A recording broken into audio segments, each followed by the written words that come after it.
power over is incredibly toxic and will always take us to a bad place. It will always take us to a bad place. It will create tensions.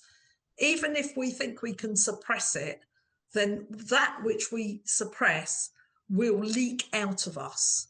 And it will leak out of us either in our physical behaviours, it will leak out of us in our mental health, and actually in our physical well-being. Because energy can't be suppressed. It has to flow, and it will flow in a loving and joyful way, or it will flow in a negative and destructive way. So when we put a group of people together in a workplace or a family or a community or, you know, a golf club or, you know, whatever that is, what we're trying to do is figure out what is the frequency that everyone can manage to vibrate at and move along together. And when we try to control that, we're actually suppressing things that need to be out there and said. So the first move that I want to try and make is from power over to power with. When we engage in power over as leaders or as whoever we are in that hierarchical system, what happens is we're taking on far more responsibility, believing that we can control the situation, believing that we have to assert power over other people can leave us in an extremely lonely and vulnerable place and actually feed the very thing that we're trying to reassure ourselves of. Because if we're using control and manipulation and power to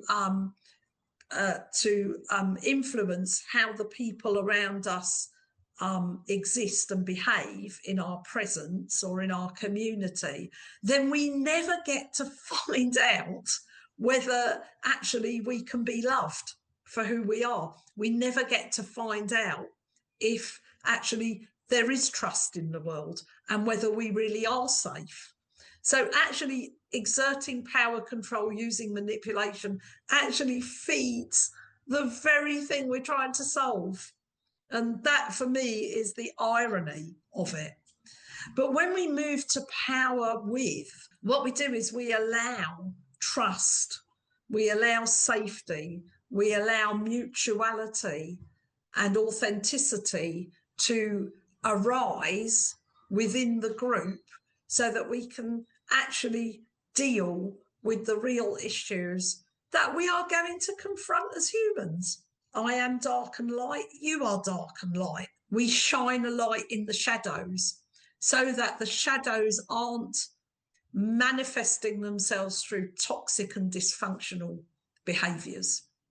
And so for those of you that have never really heard this stuff before or think I'm a bit mad or whatever and think this is all cuckoo stuff, I just want you to stay with me for a little bit longer, because there is a place of surrender in which what I really find is my inner power that doesn't need me to have power over anybody else. I mean, the idea that you can tell another human being what to do is preposterous. I mean, I can tell you what to do, but in the end, people will do what they need to do. I may be able to control someone or keep them under my spell for a period of time, but eventually it won't go anywhere good. Eventually it will destruct. So when I say surrender, I don't mean give up and become subservient. No, what I mean by surrender is surrender to my light, to my inner power, to my understanding that I am a human being that can radiate love. And okay, if that's alien and sounds a million miles away, then it's like anything else. I have to start somewhere. Start somewhere by understanding what shaped me, what happened to me, what was in my environment, Where have I been? What do I tell myself about the world? Who put those thoughts there in the first place? How did I develop to get to where I am? And a really good question is the same set of beliefs, is what I'm telling myself and have told myself up to now, are those the same skills and wisdom that are going to take me to a new place? And generally the answer is no. So what is the new set of skills? What is it that I need to surrender to take me to this other place?